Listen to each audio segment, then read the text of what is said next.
Hi everyone. Tonight, we settle into the huge expanse of a frozen North American plain. You can almost feel the wind on your cheeks, sharp like a knife, while your boots crunch through snow that seems to swallow your legs whole. Every time you breathe in, it feels like there are tiny pieces of glass dancing in your throat. And as you stand there surrounded by this brutal expanse of white and gray, you can't help but wonder how anyone could have slept here without freezing to death by morning. To be honest, you probably wouldn't survive the night, but you'll need some clever tactics. So, before you get comfortable, take a moment to like the video and subscribe, but only if you genuinely enjoy what I do here. Please tell me where you are and what time it is where you are in the comments. Now, turn off the bright lights. Your eyes get used to the dim view where the snow meets the sky. The whole landscape was covered and made quiet by the blanket of snow. There is no traffic noise, no glow of cities, only the noise of the wind. A line of smoke curls upward in the distance, defying the elements, and you find yourself drawn toward it. Each step is harder than the last. Your breath is already frosting your lashes, but still, you move towards the faint hope of warmth. You can picture the people who lived here hundreds of years ago. People who knew the cold intimately, yet still managed to build homes that made this frozen wilderness habitable. The snow presses against your boots, making a creaking noise with every step, and the icy wind hurts your ears. You think about the history. Many Native American tribes survived winters that were even worse than the one you're going through now. People often forget how clever their shelters were. These tents are more than just basic shelters. They're carefully designed systems made of hide, wood, and fire. They have been tested by generations who couldn't afford to fail. Most historians agree that the thick layers of buffalo hides were very effective at protecting them from the wind, much more so than the flimsy canvas that the Europeans later used. It's not just a detail. It was a matter of life and death. You stop, looking at the thin cloud of smoke in front of you, and think about a more interesting fact. Some tribes would actually smear the outer hides with mud or clay when storms were fierce. This created a crust that froze solid and acted like natural plaster. It's strange, but adding wet material in very cold weather makes a shell hard, and it turns into insulation, like a primitive igloo wall. This kind of adaptation shows that people here were very clever. It was the only way forward. As you keep walking, the air seems to get thinner. Or maybe it's just your chest tightening from the effort. The wind keeps asking the same question. How do you last a night in this? Experts are still unsure if these shelters were warm enough on their own, without the constant help of communal fires. Some people say that the tents were so windy that people needed to be in a lot of people to stay warm. Others say that the design of the tents, with their sloping walls, tight seams and flaps to let air in and out, was actually quite good. The truth is probably somewhere between these two ideas. A balance of architecture and endurance that is not perfect. You let your imagination go further, thinking about how your body would want warmth now if you had to spend the night. You would shake with cold, your teeth would make a rattling noise, and eventually your muscles would give way. That's just how exposure works. Your body can't beat nature without the right tools. Here, in this huge open space, you realize how amazing it was for the native people to not only survive, but to be happy, to raise children, to hold ceremonies, to laugh and dream, while the wind outside tried to destroy their shelters. The smoke trail is now bigger, clearer, and thicker, which is a sign of life against all odds. You imagine a circle of tents gathered in the snow. Each one is a symbol of survival. Each one is full of stories that you can almost hear if you close your eyes. Imagine getting closer, your frozen boots making a soft noise as you walk. The quiet bark of a dog and the far-off cry of a baby wrapped up in fur. The outside world can be cruel, but inside those walls, there is light, heat, and a safe place where people can be strong. For a moment, you just stand there, breathing slowly. You think about how the most important thing if you want to survive the night is to move towards a fire. The tents in front of you will give you more answers, but for now, you keep thinking that smart people with a strong will have made this seemingly impossible situation into a place where people can sleep at night, close their eyes, and truly rest. You step closer, your boots sinking into the drifted snow as the wind whistles around your ears. The smoke gets thicker, and soon you can see the shape of a small village. Tepees stood together in a circle like guards protecting the howling plain. Each building stands tall and looks purposeful. Its fur is pulled tight against wooden poles that stick up into the sky. You feel invited. The circle's message is clear. Come in, traveler. You shouldn't go out there. Villages on the winter plains weren't just randomly scattered.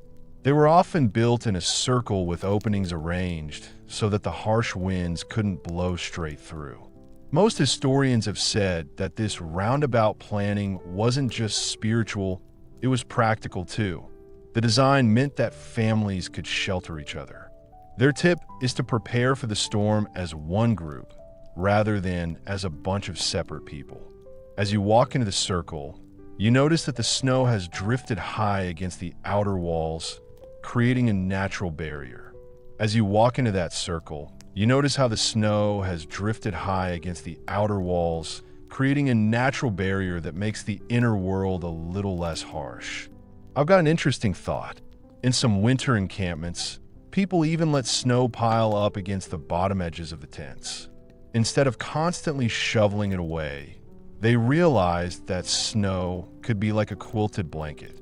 The drifts of snow became walls, blocking out the noise of the wind outside. It's a strange trick that uses the very enemy that freezes you as a shield to keep you alive.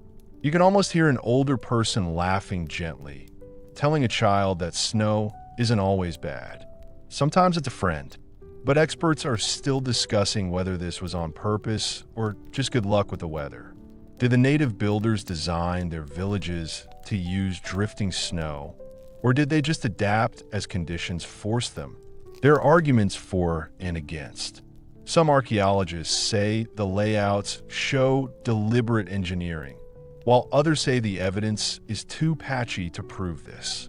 You stand in the middle of the circle and feel that unresolved question like a whisper on the wind.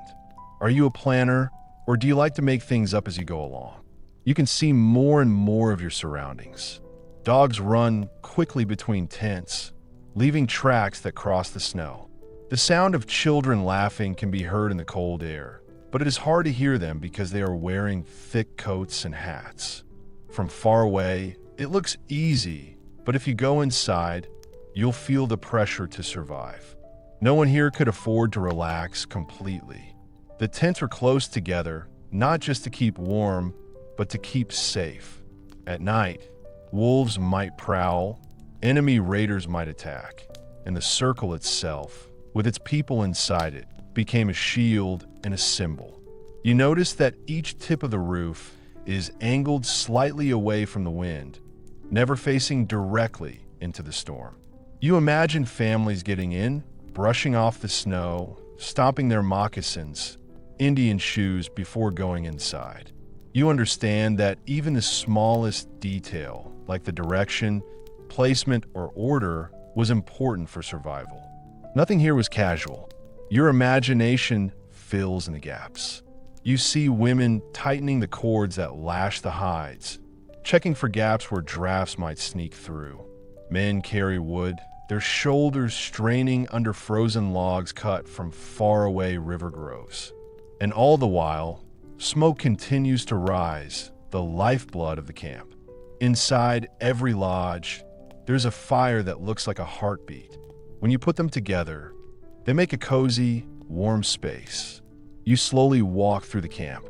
You hear quiet voices, smell roasted meat mixing with smoke, and feel the cold getting stronger as the walls feel closer. This circle is no accident. It is architecture that was needed, that was created to remember the past, and that has been passed down through many generations. You almost envy the certainty of these people who knew exactly where to build a home when the world outside was trying to kill them. You look up for a moment. The poles of each lodge reach up into the sky like skeleton fingers, and snowflakes fall down between them. You realize that here in this circle, you're not just safe from the storm. You're also inside a story that goes back hundreds of years. You're walking among people who turn nothing but hides, wood, and willpower into survival. The circle represents protection and belonging, and for tonight, you are part of it. You bend down to remove snow from your shoulders as you go into one of the lodges. Suddenly, everything around you changes. The wind scream fades into a quiet stillness, and the cold feels less intense, as if it can't find you here. Instead, you are greeted by a dark space that feels alive, like a womb made from skins and lit by fire. It takes your eyes a moment to get used to the soft light in the middle. The flames licked up towards the ceiling, and smoke curled lazily through the vent above. The air smells of wood smoke and tanned leather, and a little bit of resin from the pine that burns. You can feel it clinging to your hair and clothes, just like everyone who lived here would have done. It's also soft underfoot. Rush mats or furs are spread across the frozen ground to stop you from touching the bare earth. You let yourself sink down, feeling how the hides absorb sound, how the layers make the outside world seem far away and almost manageable. Most people think of this main fire as the most important part of every lodge, and as something that is always there. It wasn't just about cooking, it was a matter of survival. The fire warmed, yes, but it also dried out hides and kept bedding usable through long months of frost. Experts have found layers of charred earth at old campsites. This shows that fires burned for weeks or months. Without that central flame, the lodge would fall apart and become damp, cold, and unlivable. There's also a curious thought that enters your mind. People who came to live here from Europe sometimes said that the smoke inside these lodges made their eyes water so much that they could hardly breathe. But the families living here didn't seem worried. Some scholars think they just got used to it. Their lungs had got stronger over the years by breathing in smoke from the woods. Others suggest that clever placement of smoke holes, adjusted with each gust of wind, vented better than outsiders realized. Either way, you imagine yourself squinting through a mist while the people around you laugh at your watery eyes. It's a strange detail you put up with. They do really well. People still don't agree. Scientists who study humans, anthropologists, still disagree about how well these smoke holes worked to control the air. Were they great designs, carefully oriented to the prevailing winds?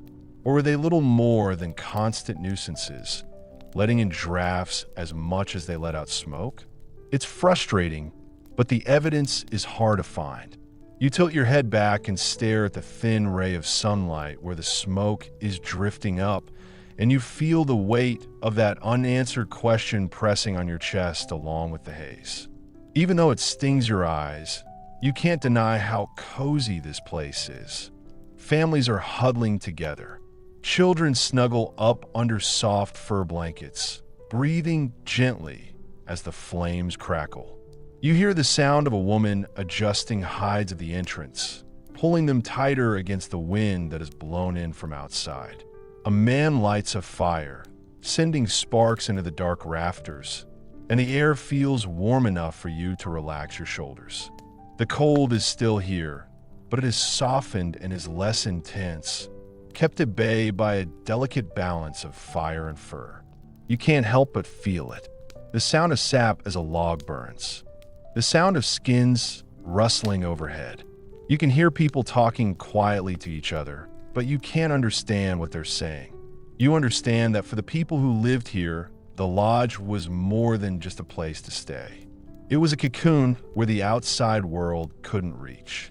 In the middle of endless blizzards, inside this dim circle of light, life felt possible. You think to yourself that maybe that's the secret as your eyes drift towards the flames.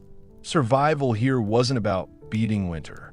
It was about being able to shape the season to suit you, creating little worlds where you could close your eyes, breathe in the smoke, and actually sleep.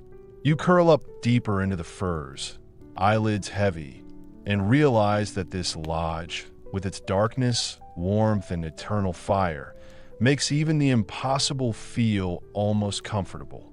The longer you sit inside the lodge, the more your eyes adjust, and the flames make the details around you stand out. You notice the walls are made of thick layers of buffalo hides. These are stitched tightly together and stretched over poles. It's heavy enough that the wind outside rattles the tent, but it doesn't break through.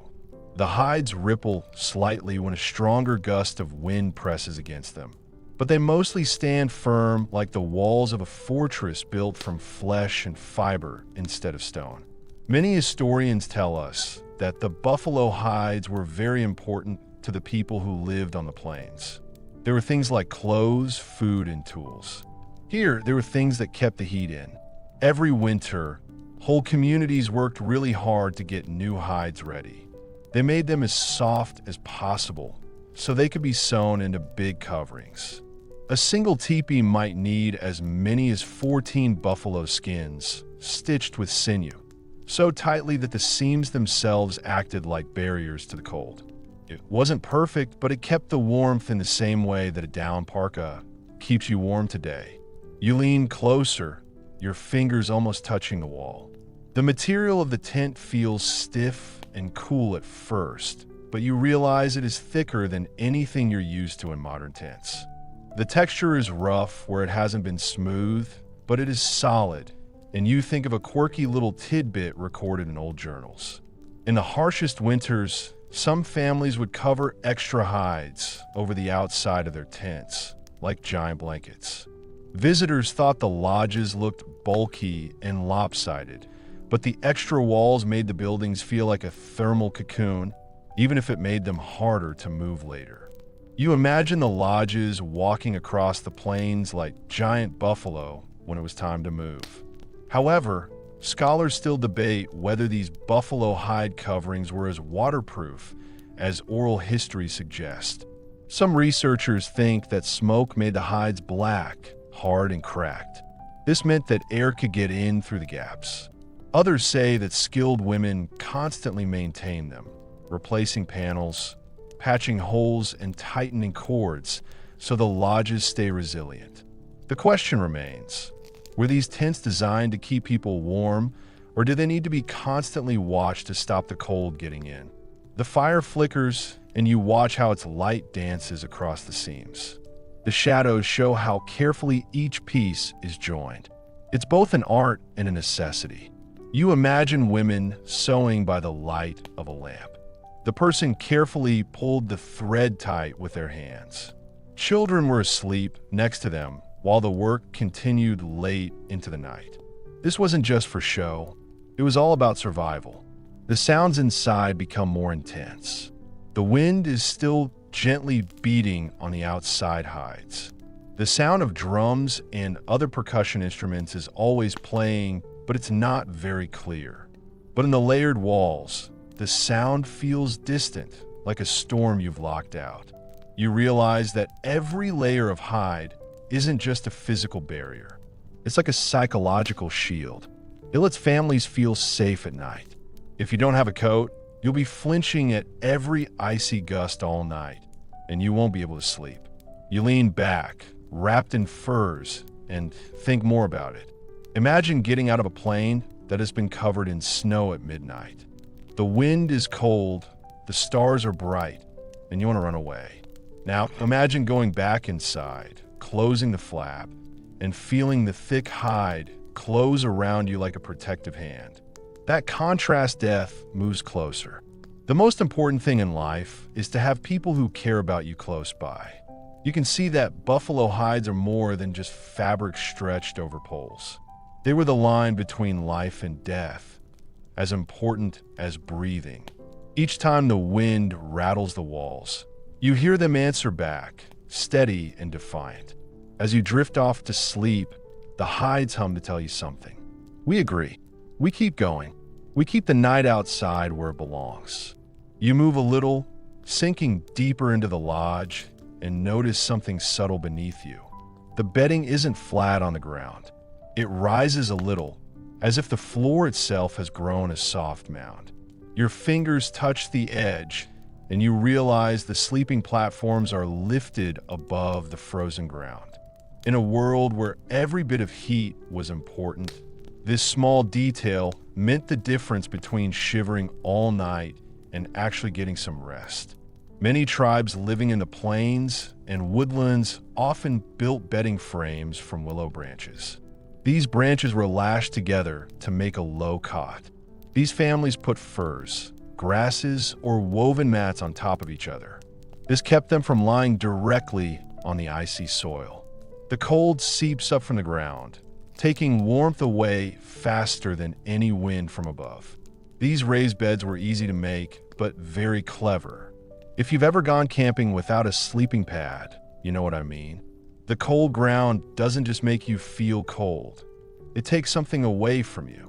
There's an interesting fact about how people sometimes line their platforms with fresh-cut cedar or pine branches. They did this not only for cushioning, but for the nice smell too. Imagine drifting off to sleep wrapped in fur, with the fresh smell of evergreens filling your nose. Some people even said that the smell was protective and spiritual, and it would keep you from getting sick or having bad dreams. It's a mix of what you can use and what you believe in. You want more than just warmth. You want to feel comfortable too. Even so, experts still can't agree on how common these raised garden beds were. Were they standard in winter lodges, or were they luxuries that only rich people could have? Some experts who study people say that only certain tribes always built them, while others used thick layers of hides laid directly on the ground.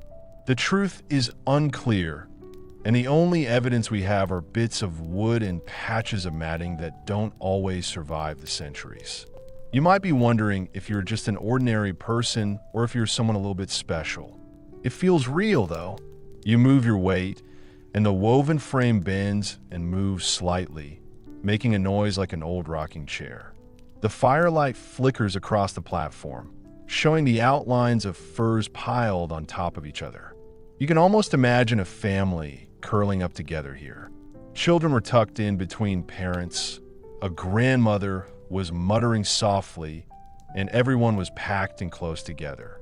It's not just for warmth, but to make you feel reassured. The smoke swirls lazily above them. Under them, the heavy weights could not get past the simple magic of willow rods and layered hides. Your senses keep pulling you deeper. The fur under your hand is thick and soft, like a wolf or bear's, and it still smells a little like the animal. The air is warm enough that you can relax your jaw. Stop clenching your hands together to keep warm. You can hear the fire's soft crackle, feel the heat rising, and see how everything works together. The hides on top, the bedding in the middle, and you, safe and cozy in the middle of it all. It's easy to forget how easily that balance can be upset. If the bedding gets damp, if the fire goes out, if the hides tear, the cold will return very quickly. But for now, here inside this winter lodge, the raised platform feels like a small throne of survival. It makes you feel like you're not just above the ground, but also above the fear of freezing. As you sit back and look into the flames, you understand the lesson hidden in these wooden frames. Sometimes the simplest lift, just a handspan above the ground, is what keeps you alive through the longest, darkest nights. You lean back on the raised platform, pull the nearest covering across your chest, and feel the heavy weight of fur settle around you. It's not a blanket in the modern sense. It's a quilt made of pelts stitched together. Each piece carries the warmth of an animal that once lived on these plains. Animals like bison, deer, and elk. It has many layers, which trap air like modern sleeping bags, but it is heavier and more basic. You feel it straight away. When it's cold, you might feel itchy and want to cover up. Experts who study the past tell us that it was complicated to prepare the lodges in winter. It was not just a matter of putting together a pile of animal skins. Women often sewed fur into patchwork blankets, their stitches as deliberate as those used to make the lodge itself. These coverings were very important to the people who had them. Sometimes they were passed down through families, and they became as important to survival as the fire in the hearth. When explorers first described them, they were amazed by the huge amount of fur, so thick that a person could disappear under it. They were also warm enough to survive nights when it was so cold that even the bones felt frosty. But there's also a little interesting fact about this. Some tribes didn't just use fur, they layered in feathers. They used goose down and duck feathers to make the covers softer and lighter than heavy hides. Imagine lying under a blanket made of lots of soft quilts. The feathers rustle gently as you move. It sounds luxurious, almost too good to be true, and yet was born not from indulgence, but from finding a practical solution. Everything had a purpose. Nothing was wasted. Experts still can't agree on how often these feather-filled coverings were used. Some people say that only certain woodland groups that have access to waterfalls can make them regularly. Others say that trade networks spread such bedding far across the continent. This means that even a plains teepee might have a quilt that is as wide as the bedding. The records are unclear and the evidence is incomplete, so you're left to wonder, snuggled under this made-up blanket. Are you resting beneath an everyday comfort or under the rare spoils of a particularly well-prepared family? Your senses wander as you imagine the feel. The fur closest to your skin is soft and warms up quickly. Beneath that thick, heavy pelt buffalo, perhaps pressed down like a weighted blanket, reassuring in their weight, you can smell the faint scent of smoke in every fiber, a perfume of survival that you can't erase by scrubbing. Outside, the wind is very strong. But here, under your covers, the world feels far away and helpless. You will also see that these quilts were more than just practical. They were close. The family story was literally stitched into them. Hunts remembered, animals honored, and old scraps were reused. When you pulled one over yourself, you weren't just wrapping in warmth. You were wrapped in memory. The animal skins whispered of the plains, of rivers that had been crossed, and of hunts that had been completed. They were history you could sleep beneath. As the fire gets smaller, you pull the covers up tighter and listen to the quiet world around you. Children are sleeping. A baby is breathing gently. Someone is stirring the embers with a careful hand. The fur absorbs the sounds. The feather lining makes them look even more dull. You will soon feel very quiet, as if you were wrapped in the quilts. That's the amazing thing. You realize that these coverings weren't just about keeping death away. They created a world where dreams could come true. They gave families the chance not just to survive winter nights, but to sleep and rest enough to be ready to face another day on the unforgiving plains. The fire in the middle crackles, sending a final spray of sparks up into the air, and you realize how dangerous this warmth can be. If you don't have it, fur, hide, and feathers won't have any power. Heat is the lifeline, and keeping that lifeline alive through the long hours of night isn't something left to chance. You imagine the rhythm of winter nights in the lodge, with someone always awake and someone always keeping an eye on the fire because you can't trust it to stay lit on its own. Most historians say that this was a shared responsibility within families or bands. The nighttime fire duty rotated, sometimes informally, sometimes with a set order. One person would wake every couple of hours to feed the flames, stir the embers, and make sure the smoke hole stayed clear enough to let the smoke out. It wasn't a glamorous job. It meant getting up from the warm fur, blinking against the smoke, and fumbling for logs with cold fingers. But it kept the rest of the household safe. A fire that died overnight could mean people's faces would be frostbitten by morning, or worse, their bodies would be too stiff to rise again. You remember an odd detail from some old stories about the frontier. It's almost cute. Children who were keen to show how useful they were sometimes begged for the chance to tend the fire. Elders would let them do it as long as they watched closely. They would teach them how to poke embers in the right way and how to place logs so that they caught fire without smoking everyone awake. Picture a child smiling happily as the flames glow. They are quietly convinced that they are keeping their family alive. This is a strange but nice reminder that survival was not just a duty. It was also a way of teaching children to take responsibility from a young age. But historians still can't agree on a simple question. How well did these constant changes work? Were the fires hot enough, and did they burn long enough to keep people warm through the coldest nights? Some people say that the hides and bedding were very important, and that the fire was used more for cooking and for keeping warm. Others insist that without careful tending, frost would creep in all the time. People are still debating this, and it's fascinating, even though the issue itself is unresolved. You let yourself imagine one of those shifts. You stir in your bedding, your breath fogging up the room.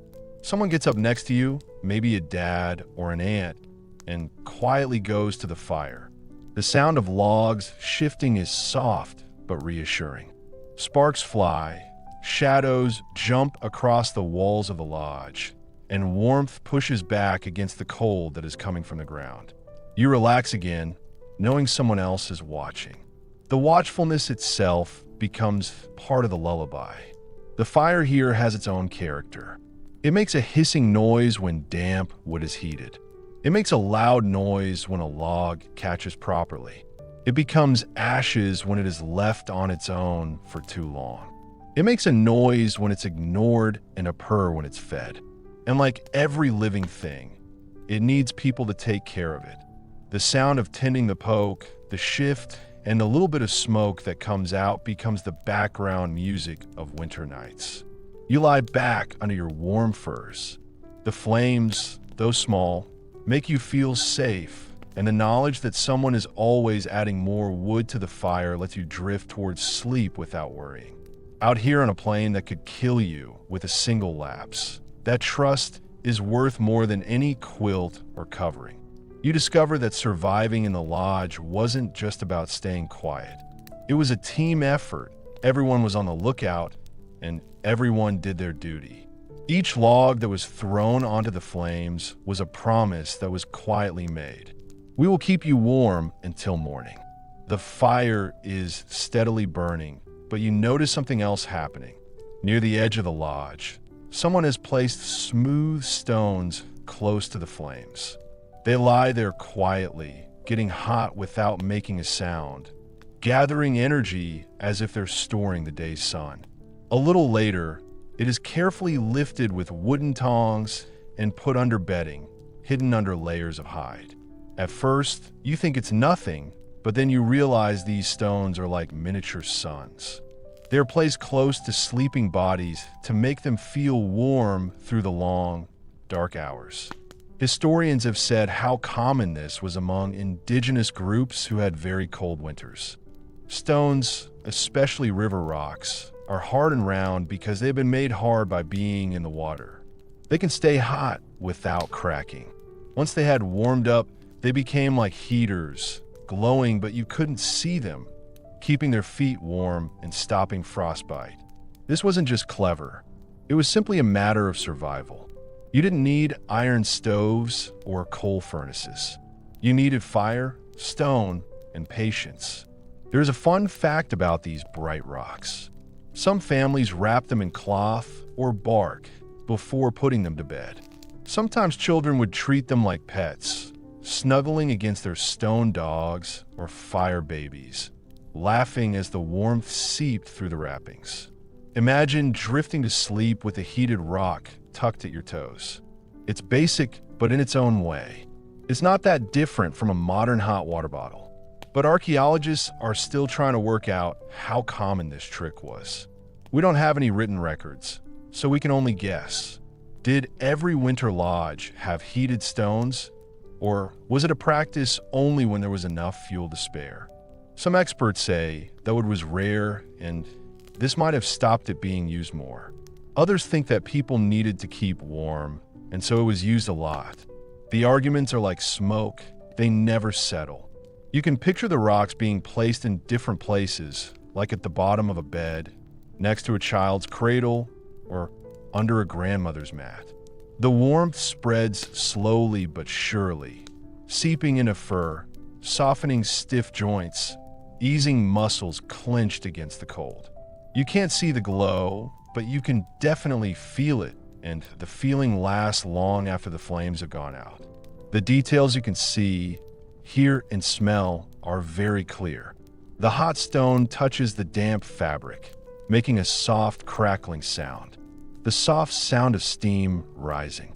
The earthy smell that comes from the stone when it is heated. You can almost feel the difference between the two. It feels like your face is being touched by ice. You will always feel warm at the bottom. It's a balance of hot and cold that helps your body relax. And at that moment, you realize how clever these families were. Nothing was wasted, not even the stones scattered across riverbanks. Everything around them, like the earth, the animals, and the air, was used to help them survive. What seems like improvisation is actually a deep knowledge, developed over centuries of trial and error and memory. You settle yourself as if the stones were under your own bed, now sending heat up through your body. The wind outside is loud, the fire is small, but it is still warm. It is enough to let you relax, enough to let your eyelids drop down, and you can almost hear a quiet voice from the past reminding you, when the night is long, even the stones themselves can be convinced to keep you company. The fire is getting weaker. The stones give off heat, and there's an extra layer of protection outside. You imagine the snow piled high against the base of the lodge, like a white blanket placed there by nature. At first, it seems ridiculous. Snow is the enemy. It's the biting edge of winter. But here, it becomes a help with all the drifts packed tightly together. This stops the wind from getting in and out, and it stops the constant howl of the wind. Historians often say that many native communities did not rush to clear snow away from their lodges. Instead, they let it go naturally, sometimes even helping it along. The science is simple. Snow, when packed, holds trapped air that acts as insulation. It's the same idea that makes igloos surprisingly warm inside, even though they're built from ice. During the winter nights when it is darkest, the base of a tipi could look as though it is half buried. But these drifts were not dangerous. They were a wall of protection. One interesting detail comes from stories that people have told for a long time. These stories describe how children would sometimes dig into snowbanks during the day, making tunnels and caves to play in. Parents might tell them off for letting in too much cold air, but they also knew that the snow itself wasn't dangerous if you respected it. In fact, the quiet inside the burrows was oddly comforting, like being inside a secret den. You imagine a child sneaking back in. Their cheeks are red and their hair is covered in frost, carrying that same quiet back into the lodge as if it were something special. But scholars still disagree on how deliberate this use of snow was. Did families plan their lodges to use the snow, or did they just adapt to what they had? Some people say that the encampments were put in places where it was easy for snow to drift off the hills and into the river. Others think that the snow banks were more accidental than planned. People are still debating this, just as the snow itself lingers long after the storms have passed. When you go inside the lodge, you can feel the difference. The wind is loud above, but at your feet, the air is quiet. The packed snow has become a barrier, forcing cold air to climb higher before slipping in. The The sound changes too.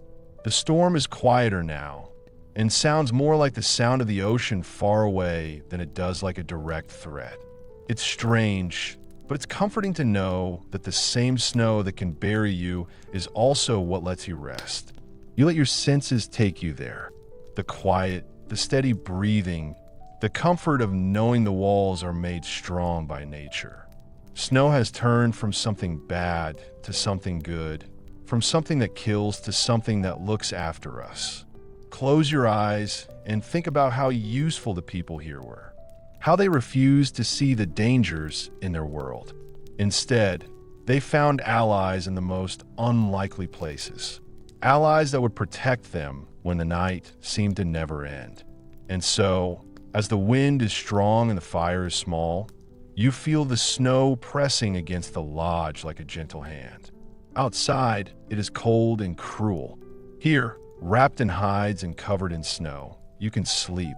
It is getting late, and even though the fire is small and the hides are strong, the real warmth comes from something more personal. You look around the lodge and notice that everyone is close together. Children were squashed between parents, elders were curled up next to grandchildren, dogs were tucked in at the edges, and bodies were all packed together like a warm fur quilt. Here, we share the heat. Survival is a group project. Historians tell us that sleeping in the same place as everyone else wasn't just a matter of convenience. It was a matter of necessity. A single body loses heat quickly, but several bodies pressed together create a small climate of their own. Families slept in tight clusters, breathing in unison, their warmth mingling and circulating under heavy hides. This idea is found all over the world. It is seen in Roman soldiers huddling under one cloak and in Arctic hunters sharing snow shelters. And it always works. Body heat was the cheapest and most reliable fuel available. There's a strange little story that's been passed down through stories told by people. Sometimes children would be placed between two adults, not only for comfort, but as living insulation. Parents joked that the little ones were like hot stones, radiating warmth both ways. In the morning, when everyone woke up, there was often a lot of laughter because of the funny way their hair was standing up from how close they were to each other. Can you picture it? Groggy smiles, a grandmother gently patting a child's messy hair. Everyone thought it was funny that warmth could be funny too. Even so, experts still can't agree on how common this was at winter lodges. Some accounts describe whole extended families, 3 generations deep, all living in one lodge. Others suggest that larger bands split into smaller households for privacy, even if it meant less warmth for everyone. The evidence is not clear, so it is hard to know what is true. Did people always huddle together, or just in certain situations? Did the weather or cultural norms decide who slept with whom? Do you like the idea of spending an evening like this? The music creates a close, personal atmosphere. The person breathing is soft and sometimes snores. A child whimpers quietly and is quickly hushed by a gentle hand. You can feel the warmth, not just physically, but also emotionally. You always feel like you're not alone when it is dark. The fire might go out, the hides might flap about, but a group of people can make a safe place where no storm can get in. Your own senses will help you to understand what is happening. You can feel the soft fur against your cheek, the steady breathing of someone next to you, and the faint smell of skin heated by smoke and animal fat. It's not glamorous, but it's human nature. When you're close to someone, it's easy to trust them. We all depend on each other, and nobody pretends otherwise. As you lie there, feeling heavy-eyed, you realize that the warmth you feel isn't just heat. It's about family. It's memory. It's a reminder that survival isn't a solo endeavor. It's about sharing breath, space, and nights. Out here in the snow, the warmth of a body beside you is the difference between freezing and waking to another day. The fire is burning steadily. The quilts of fur hold tight. But your eyes are drawn to the smallest people in the lodge, babies. In a world where it's so cold that even adults can get frostbite in minutes, how can we help them? How did the tiny bodies survive the night? You watch a young mother lift her baby from her side. The child is wrapped snugly in layers of fur and moss, nestled in a cradle board that is more than just a carrier. It is a small building that protects you from the cold. Most historians agree that cradle boards were very important for survival. A baby wrapped up in one was kept warm and cozy. Under the coverings, the frame was lined with absorbent moss, which worked like a natural nappy while also providing insulation.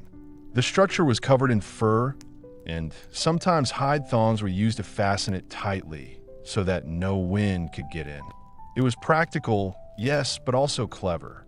That small, stiff board kept the baby warm, dry and safe, even on nights when the cold made the whole lodge shake. And then there's a strange detail that appears in some old accounts. On cold nights, parents would tuck heated stones wrapped safely near the bottom of the cradle board. Others say they placed the whole cradle board near the mother, sliding it under the same coverings, so her warmth could reach the baby's cocoon. Picture the strange sight of a fur-covered baby pressed tightly against its mother, both breathing in and out, two lives joined together by the simplest of bonds. But scholars still can't agree on whether babies were always kept in cradle board through the night, or if swaddling alone was more common in winter. Some experts who study people and their cultures, anthropologists, say that cradle boards stopped people from moving around easily. This made it harder to keep the baby warm by using the body heat of the mother and baby. Others say that the careful layering and moss lining were exactly what made them safe in such climates. The archaeological record does not include any infant bedding, so the debate continues. You can picture what it would be like to be there. The mother's breath curls over the fur, misting in a low firelight. The baby moves a little, but doesn't cry. The swaddling soothes. The warmth stays the same. You notice the faint smell of cedar bark mixed with the other scents. People believe that a touch from this stone can make you healthier and protect your spirit. The cradle board itself leans slightly against the mother's bedding, tilted so the baby feels cradled as if still in arms. The cradle board is more than just something practical. It is also very important in terms of culture. It represents being part of a group.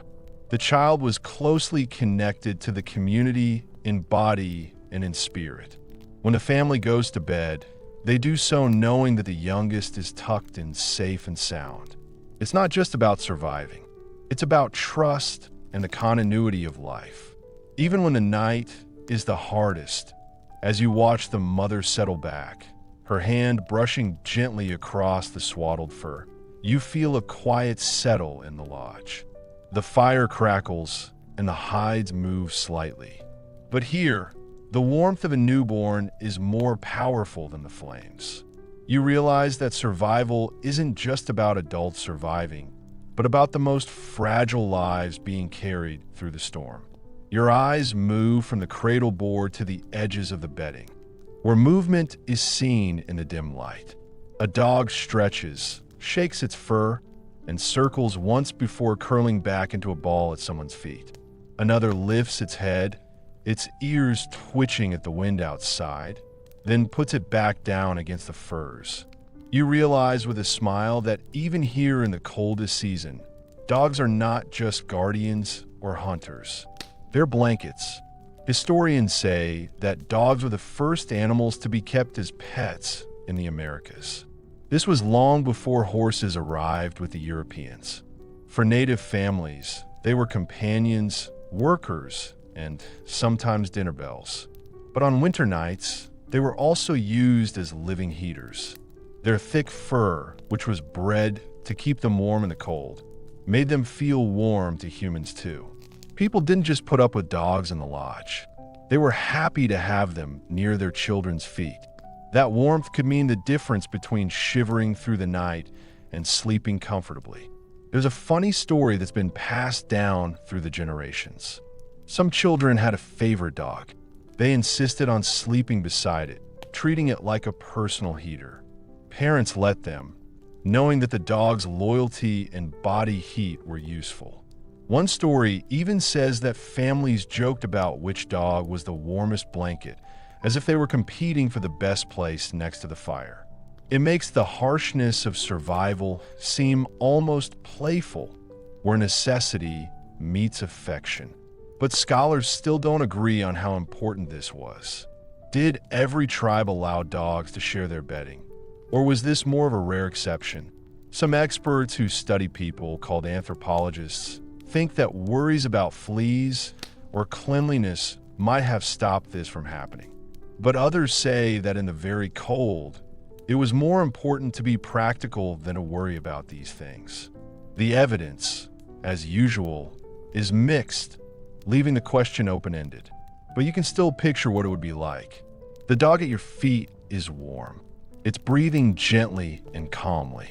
The faint smell of animal musk blends with smoke and the smell of the earth, which is strange but reassuring. The weight of its body keeps the fur down so that no drafts can get in. You stretch your toes against its side, and it moves closer, as if instinctively protecting you from a cold. This arrangement is more than just warmth. It's also about companionship. Dogs weren't just animals. They were a normal part of the home, a regular part of everyday life. They listened out for any danger. Their bodies made the bed feel warm. They made the room feel safe and cozy. In this place, where wolves howled just outside the light, a dog inside the lodge was a comfort. It made me feel better. The fire starts. The wind is gently blowing at the smoke hole, but you hardly notice. With the comfort of my family and dogs snuggled up next to me, the night feels less scary. You find yourself getting closer to that unbreakable bond, amazed that something as simple as a loyal animal could change your feelings from fear to rest. You drift, feeling warm not only from the hides and fire, but also from the steady presence of companions who never question their place with you. Survival here wasn't a lonely process. Even the dogs helped carry it through the long, freezing night. The dogs calm down. The fire hums, but your eyes are looking up. Above the flames, smoke comes out of a hole at the top of the lodge. You realize that this opening is no accident. It's the smoke hole, which is a strange mix of warmth and breathability. Without it, the lodge would be filled with its own smoke. It can make the air feel cold and bitter. It's a delicate balance, and people argued about it a lot at the time. Historians often say that smoke holes could be adjusted. A flap of hide could be tied open or closed, depending on the wind, with poles used to adjust its position. Families became nighttime weather experts. They could tell how strong the wind was just by feeling it, and they made sure that smoke could get outside without letting in any air. You imagine someone stirring at midnight, pulling a cord to tilt the flap, muttering quietly as they try to calm both the fire and the frost. There's a fun fact about some old stories. People told stories of ghosts that rode the smoke, slipping through the hole to carry prayers to the sky.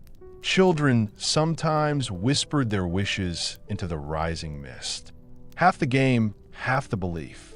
The smoke hole was more than just a way to let air in and out. It was a doorway, a bridge between worlds. To a tired child staring upwards in the dark, the bright sparks might look like a ladder for their ancestors. But experts still can't agree on how well these openings actually worked. Some people say that smoke holes in buffalo hide don't let out enough heat to be really effective and make the inside much colder than you remember. Others say that the right way to angle and place the hides made a chimney effect that drew smoke up while keeping drafts down. There's not much archaeological data, so the argument remains unresolved, much like the embers beneath you. You lie back and look at the vent above. The cold air gently touches your cheeks, but without it, the smoke would hurt your lungs, make your eyes water, and you wouldn't be able to sleep. The trade-off is unavoidable. It's better to take a risk of getting a bit cold than to risk suffocating slowly. The people who lived here didn't just think about it. They actually put it into practice. Moving hides is as easy as changing the window. Your senses take in every detail. You can see a faint glow of sparks rising through the smoke hole. This is because the sparks are bright against the dark sky. The wind sometimes blows through the opening, making a soft, flute-like noise that can be heard along with the sound of the fire. The smell of wood smoke is strong and makes you feel alive. You realize that the smoke hole is about more than just how it looks. It represents a compromise. Every winter lodge had this small weakness. It was an opening that could not be fully closed. This made life possible. As you watch the sparks disappear into the night, you feel a strange sense of reassurance. You realize that survival isn't about being perfect, but about learning to deal with small setbacks. You are lying under thick fur quilts, feeling warm from the fire and the dogs at your feet. But then the wind starts to blow again. It hits the lodge so hard that the hides shake. The poles creak slightly overhead. You are reminded that outside this fragile shelter is a vast, cold world, but inside the storm sounds different. It is quiet, gentle, and calming, like music that makes you want to fall asleep. Experts who study the past have said that the way the sound bounced around a hidden lodge made a special kind of noise. The wind howled loudly in the open air, but it was soft and rhythmic when it hit the tortoises. The hides vibrated like a drum skin when the wind blew. For families huddled inside, this steady drumming became part of the night. Some people even said that it made them feel comfortable, like the lodge was a safe place to be even though the outside world was in chaos. There's a strange story in the oral tradition. Children sometimes pretended that the wind was a giant animal trying to get into their lodge. They laughed at the thumps and flutters, turning fear into play. Parents liked these stories, maybe because they made storms that could last for days seem less scary. You imagine a child laughing under the firs and saying that the sky bear is scratching again. But experts still can't agree on how safe these buildings were against the harshest snowstorms. Some people say that no matter how tightly the animal skins were tied together, snow and wind would still find their way in and make the inside of the tent very cold. Others suggest that with enough layers and constant attention, the lodges were surprisingly strong, keeping families warm even in very bad weather. The only evidence we have are post holes and charred fire pits, so we still don't know what happened. The sensory experience is amazing. Outside, the wind howls, but here, it's like a soft heartbeat against the walls. The fire crackles, creating its own rhythm. Together, they create a song that helps them survive. The storm and the hearth sing together. You can feel the wind on the floor. A low, vibrating feeling that goes up your spine. It's not scary, but it is calming. It's the music of winter, something we can't avoid, but which is strangely comforting.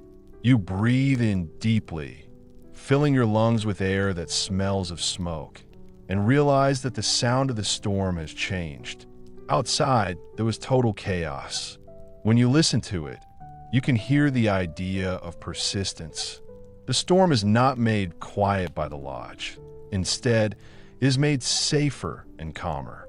As your eyes feel heavy, you feel grateful for the steady beat. This reminds you that the world outside might be chaotic, but inside you are safe and in harmony with the rhythm. The wind dies down and becomes a quiet sound, and you start to notice other things around you more. You breathe in, and the night smells nice. The smoke from the wood is thick and sweet, and the leather is warm from the fire. There are strips of dried meat hanging there, and they have a faintly savory smell.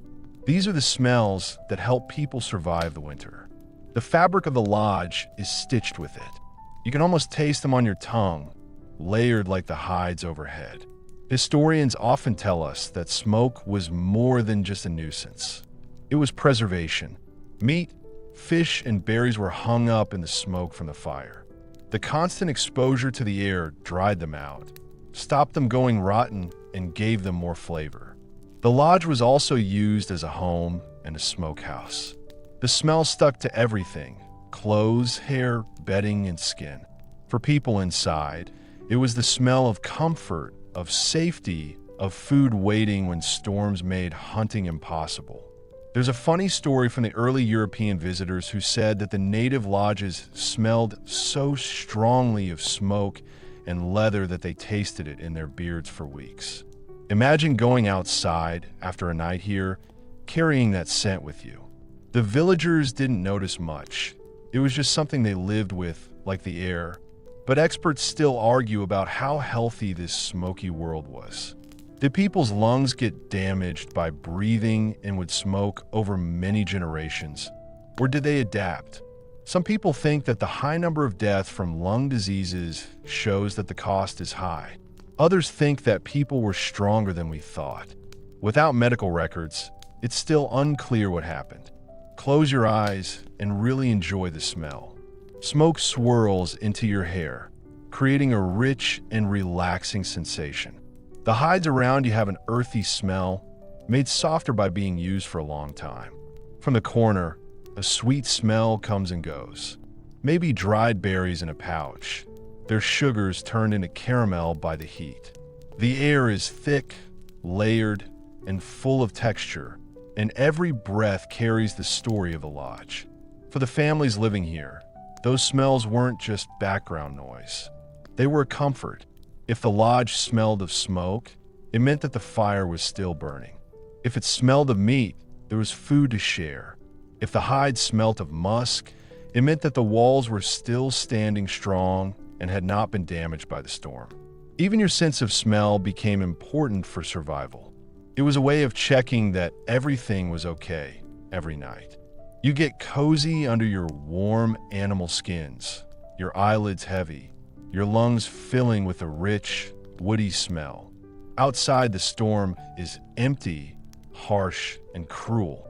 The world inside is full of comfort and life. It is not perfume in the modern sense. It is the smell of endurance, of life that refuses to give up. The smells linger thick in the air. But there's another problem. They need to survive the night. The sound is not from a storm or a fire, but from people talking. As everyone becomes quiet, you hear an elder begin to speak. The words are slow and deliberate, like the gentle crackle of embers. Children around you lean closer, eyes half closed, but ears wide open.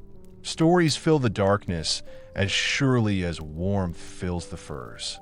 Historians say that storytelling was very important during the winter. Long nights, when work was done and storms kept families indoors, became times when stories were told around the family. Myths, family histories, hunting stories, and tales of tricksters were all passed down from person to person, making sure that nothing important was forgotten. Survival wasn't just about keeping warm. It was about memory, identity, and continuity. Without these stories, the cold nights would take more than just warmth. They would take in information. Here's something interesting you might not know. Some tribes believe that children would sleep better if they heard stories about heroes or animals at night. These stories would make the children feel safe and relaxed. Picture yourself drifting off to sleep while someone describes a raven stealing light from the sky, or a coyote tricking stronger animals with its cleverness. There was laughter, yawns, and dreams as the story continued. But scholars still discuss whether these stories were really just for children or if they were actually lessons for the community disguised as fun. Were winter stories just a way to pass the time, or were they actually teaching moments? Some people say they were mnemonic devices to protect complex histories. Others say they were deliberately trying to be moral. The line between entertainment and education is often blurred in oral traditions. You listen more closely. The elder's voice sounds calm and steady, and the flames of the fire dance across his lined face as he speaks slowly and clearly. Every pause feels long and full of anticipation. A child giggles at a part of the story they recognize, and an adult shushes gently, though a smile tugs at the corner of their lips. The music is mesmerizing, the quiet voices, the occasional bark of a dog outside, the sound of resin snapping in the fire. Your senses take in every detail. The rhythm of the story becomes like the pace of your breathing, slowing down your chest. The bedding is warm, and so are the words. You realize how powerful this ritual was. Stories made the mind feel less cold and less afraid. By the time it was quiet again, people were not listening to the storm. They were already exploring the dream worlds the elder had shown them. You let yourself drift, hearing a story that feels like it's from the past, but also feels very present. A story that makes the darkness itself your friend. In this lodge, winter nights are full of activity. They're full of voices, memories, and the gentle magic of words that make you feel like you're dreaming. The older story fades, leaving everyone quiet as if they are wrapped in soft furs. But the lodge is never completely quiet. From a corner, the slow, steady beat of a drum can be heard. It's not loud, and it's not a formal ceremony, but it's gentle like a heartbeat that goes on all night. Someone taps it idly. The music is slow enough to match your breathing. Our bodies get ready for sleep, breathe out, and start following that sound. Historians say that rhythm was important in ceremonies and also in everyday life. A drumbeat or the sound of someone humming could help calm you down at night. The Plains peoples understood that humans can be taken over by rhythm without realizing it.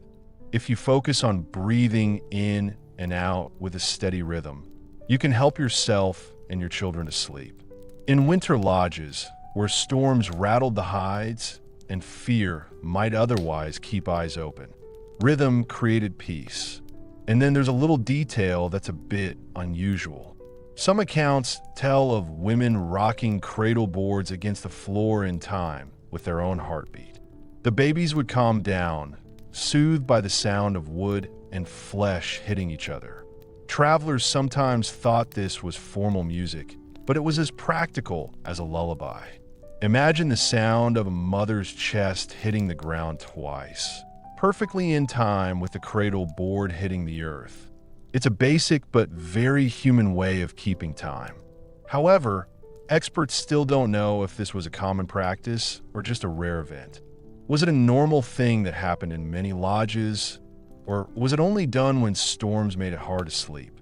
Some ethnographers argue that continuous rhythm was central. Others say it is a romantic memory. The truth is always changing, like the steady beat of a drum, or the times when there is no beat at all. Your senses are drawn to it. You feel the vibration more than you hear it. It's low, and it's resonant, and it travels through fur, hide, and bone. It blends with the crackle of the fire and the soft moans of wind coming through the smoke hole. Your chest begins to match it. Breathe in deeply and let your shoulders relax. The whole lodge works together. A small community sings a very old song. You let your imagination go. Maybe in another nearby lodge, another drum is playing. Another family starts to dance. Across the camp, there are groups of people sitting round fires and hiding. 100 small heartbeats join together to make an invisible chorus. The storm rages outside, but inside it's all about rhythm and the soothing sound that eases the edge of fear. And as your eyelids start to sag, you realize that this was just another part of survival. Not just heat and hides, but sound too. A heartbeat carried into wood, a reminder that life continues, steady and strong, even in the depths of winter. You feel comfortable and sleepy. The drum beat fades and is replaced by the quiet movement of bodies under furs. The fire creaks quietly, and the dogs restlessly sigh. But even though the lodge is quiet, There is a hidden structure that shapes where each person sleeps. You look around and notice it isn't random. Men lie closer to the walls, where cold air can come in and where a watchful ear can hear any sound from outside. Women and children gather together in the center, close to the warmth, feeling protected. This is something that happens every winter, and it is an important part of staying alive. Historians often talk about how gender roles even extended to sleep. In many Plains tribes, men took the outer positions in the lodge not because they were warmer, but because they were colder. They absorbed the edge of the drafts, their bodies forming the first line of protection against the outside world. Women who looked after the children and kept the fires going stayed in the middle of the camp, where it was warmest. The way the layout of rest was set out was similar to the layout of life. Each role is complementary, and each sacrifice is part of the whole. There's also a little unusual fact hidden in old accounts. Sometimes men teased each other about who snored loudest. They said that it helped scare away evil spirits or even wild animals that might be lurking outside the lodge. Picture a family laughing as a warrior's loud snoring makes the hides shake. It's a mix of amusement and reassurance. In a world where wolves howled at night, maybe a good snore really did sound like protection. But even now, experts who study people still talk about how strong these patterns were.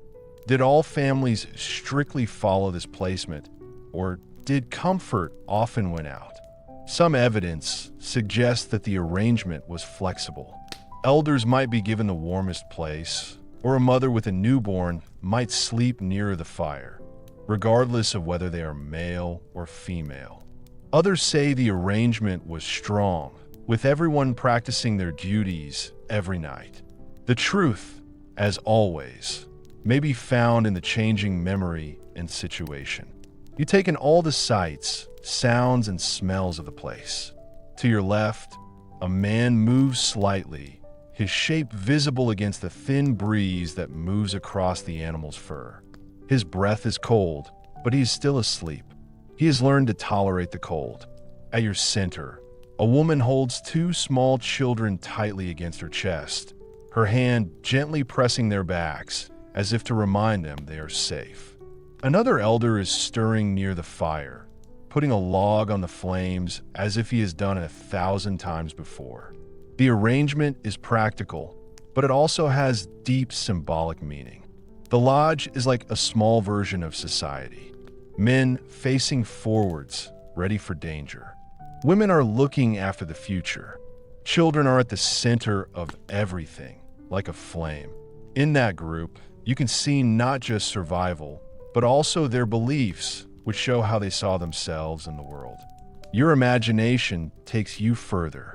You think about how different this is from the individual beds and bedrooms we have today. Here, privacy becomes closeness. Every cough, every shift, every sigh is shared. The smell of one person's skin becomes the smell of everyone's. You cannot separate yourself from the others or their roles. In this lodge, we are all like a body with many parts, and each part is important for keeping the others alive. There's a closeness that feels more than just warm. You can easily hear whispers in the dark.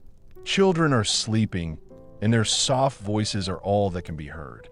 A husband leans towards his wife and says something that makes her smile, even though she is pretending to sleep. Across the lodge, a grandmother quietly sings. Her voice is so quiet that you can barely hear it over the sound of the fire. The arrangement isn't just defensive. It is deeply human, full of love and memories. Even so, the question from the scholars is still there. Was this set in stone, or was it more flexible like so much of life? Maybe the arrangement changed every night and every storm. Maybe the rule wasn't so much a rule as it was a natural flow, as flexible as the breath itself. The evidence is unclear, so you can't be sure. Picture how it would feel if this were in your body. On the outside, the floor feels colder, and the hides flutter more often with gusts of wind. Your shoulder touches the taut wall, and it vibrates a little with each storm. Towards the center, the warmth grows thicker, with bodies and furs layered on top of each other. The air here is full of smoke and breath. You move inwards and feel your muscles relax, and the coldness at your extremities eases.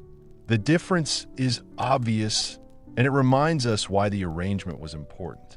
Then there's the symbolism, which you can't help but notice. In the middle of the storm, this small group has made its own map of the world. Its edges are held strong by protectors, and its center holds the future. If you do that, you will have a story in your head about who you are and what you owe every night when you go to sleep. Each body position is a promise, a silent one. I will protect you. I will keep you warm. I will see you safe and well in the morning. Outside, the wind is still cold and fast, and there are wolves pacing in the light. But the pattern continues, night after night, generation after generation. As you imagine yourself at the center, you feel very comfortable. It is not a prison, and it does not restrict you. It is a map of care drawn when it was needed, lit by fire, and remembered with warmth. The drum beat may have stopped, but the rhythm is still there in the breathing of the men at the edges, in the sighs of women cradling children, in the steady rise and fall of warmth across the lodge. Together, they're a group of people who never give up, a protection against the long, dark winter nights. And as your eyelids start to feel heavy again, you notice that even here, sleep is shared. Even dreams are shared. If you drift away in this circle, you're letting go and trusting that others will hold the edges of the world until you wake up again.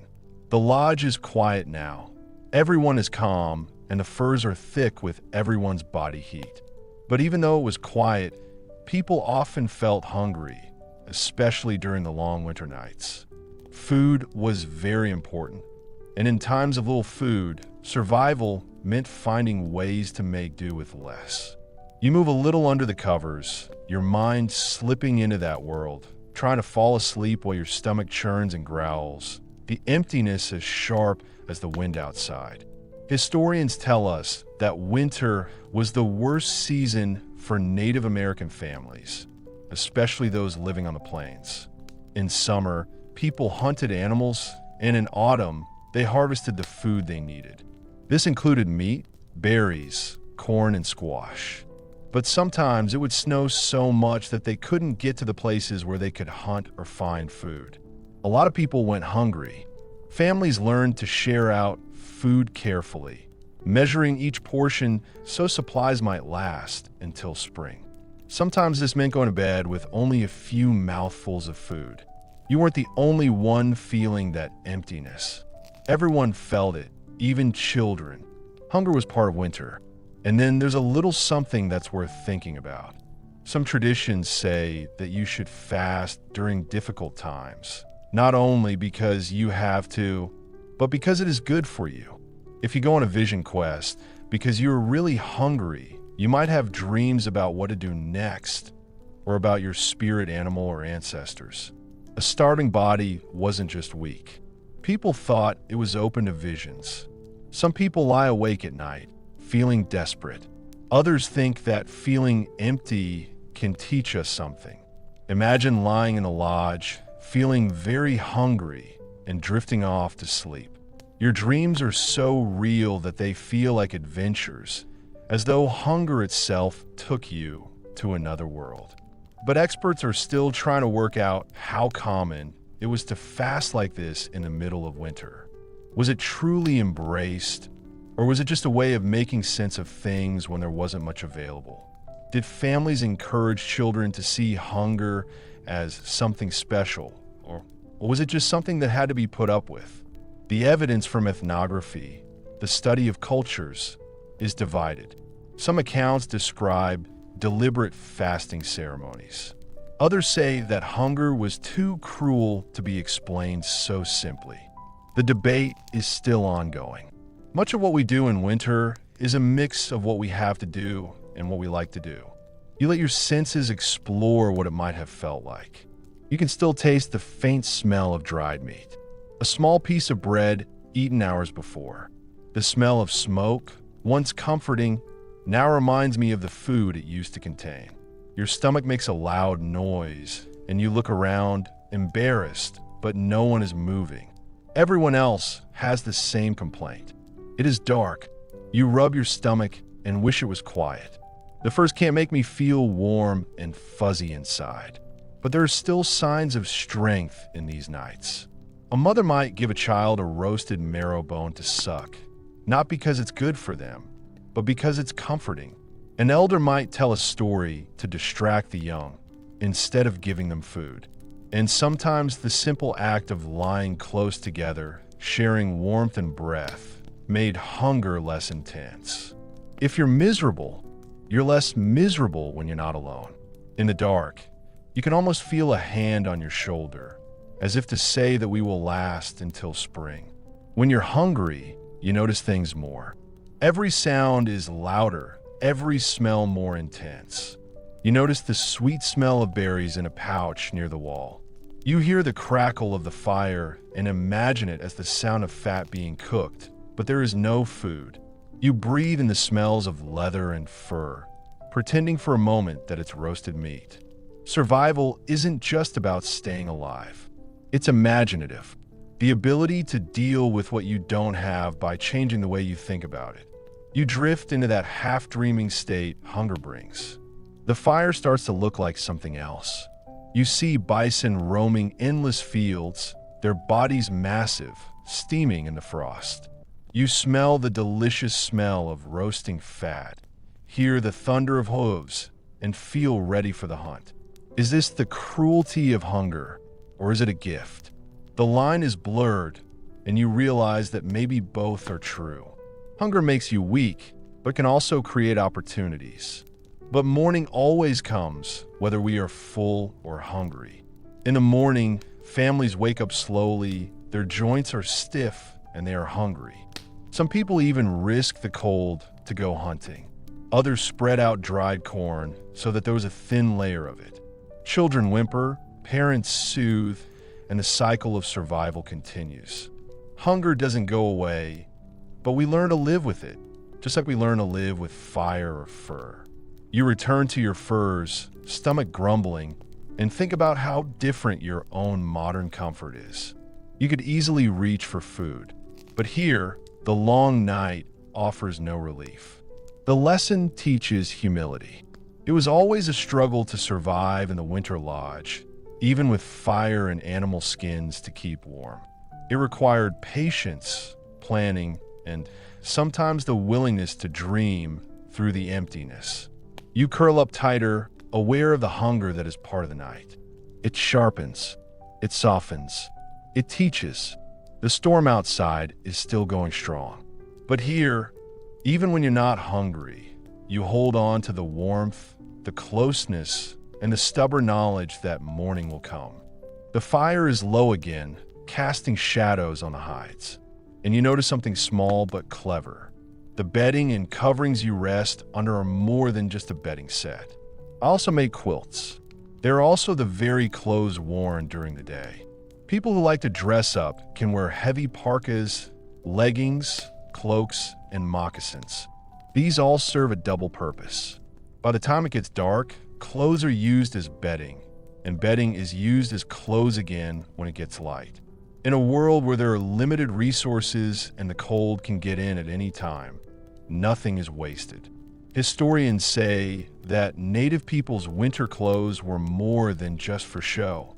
Parkas lined with fur, leggings made from soft hides, cloaks sewn from feathered skins. They were very important armor. At night, these same items weren't folded neatly aside. They were used as padding under sleeping mats or as extra bedding. A whole family might take off their clothes and lay them out like a patchwork mattress, then pull heavier cloaks over the top. During the day, the snow was used as protection, and at night it became a cocoon. And there's a strange little fact that's been written down in old journals by explorers. They sometimes thought the piles of clothes and animal skins were a mess, and said the lodges looked untidy. But those same people later admitted that families were surprisingly warm and well-rested after sleeping in such heaps. To outsiders, it looked like chaos, but it was actually a clever plan. Each piece of clothing is given a second job to do. Imagine putting your fur-lined moccasins next to your chest. It wasn't because you were afraid of losing them, but because their warmth helped you to sleep. But scholars still don't agree on how well this actually worked. Could clothes made for mobility during the day keep you as warm as bedding made for sleeping? Some people think that it was mostly extra clothes added to quilts and mats when there wasn't enough material. Others think this dual use was normal. The line between clothing and bedding almost completely disappeared. Archaeology only offers us bits and pieces of information, like pieces of fur and bits of stitching, which means we can only guess what happened. You can picture how it feels. You are lying on a soft surface that smells faintly of smoke and sweat from the day's work. Feathers cover your shoulders, and they catch fire as you move. Moccasins, warm from the fire, are tucked against your feet, turning into slippers for the night. The whole thing has a smell like tan leather and wood smoke, and it is comforting and earthy. It makes you feel warm and gives you a sense of everyday life. It is also intimate. Families didn't have big wardrobes. There weren't many clothes, and they were very important. The cloak you wore in the hunt is also the cloak your child pulls over themselves in sleep. That parka, passed down from her grandmother, keeps her grandchildren warm through the night. People share clothes here. They move around a lot and take on different roles during the day. The day-to-day struggle is the night-to-day rest. There's also a deeper meaning here. Clothes were important in showing who a person was and sometimes had spiritual meaning. They were decorated with things like quills, beads, or painted patterns. It was practical to sleep under it, and it was also a way of showing that you belonged to a certain group. The designs on the fire might have made them feel better. Animals painted in color are watching over sacred colors, which remind us of strength. This meant that bedding was more than just insulation. It became a symbol of memory and meaning. The sensory details are more intense. You feel the rough edge of a collar pressing into your cheek and the soft fur brushing your neck. Your breath makes the feathers of a cloak feel warm, and they rustle gently as if they are alive. Each piece of clothing reminds us of the day's work, whether that was hunting, gathering, or doing chores. But here, these clothes change and become something comfortable. You also imagine the practical things they do. At night, clothes are laid out so that the wetness from the snow can dry by the fire. In the morning, they would put on their clothes, which were already warm, and get ready to face the storm. Nothing was wasted, nothing was left behind. Every object in the lodge had two uses, one during the day and one at night. As you get more and more comfortable with this feeling of warmth, you realize that survival isn't just about making new things. It was also about being able to use things for more than one purpose. A parka is not just a parka. It is also a mattress, a quilt, a comfort for a child. A cloak is more than just clothing. It also protects dreams. The clever thing about this approach is that it doesn't separate life into different parts. It's hard to tell the difference between day and night, and clothes and bedding are all mixed up. But at the same time, it's both practical and personal. Outside, the storm is still raging, but inside, you are protected by layers that hold memories and meanings. You feel the clothes are heavy on your chest, smell the smoke in them, and realize how clever this system is. Nothing stays still. Everything works together. And so, as your eyelids sag again, you learn a lesson that has been taught over many years. Sometimes the things that protect you during the day must come with you at night to guard not just your body, but also your dreams. The night goes on, and even though the lodge feels like a cozy bed, Not everyone sleeps deeply until sunrise. Someone always gets up to put more wood on the fire and go outside. The flap is stirred, cold air rushes in, and you hear soft footsteps crunching into the snow. These are the patrols that take place at night. The silent checks protect both the fire inside and the camp outside. Historians explain that men would take in turns to go into the darkness to make sure that the ponies tied up nearby hadn't wandered off or been stolen. Horses were not just for transport. They were just trying to survive. Without them, hunting and moving camp would be much more difficult. A storm might frighten them into running away, or raiders might sneak up close, hoping to take them prisoner.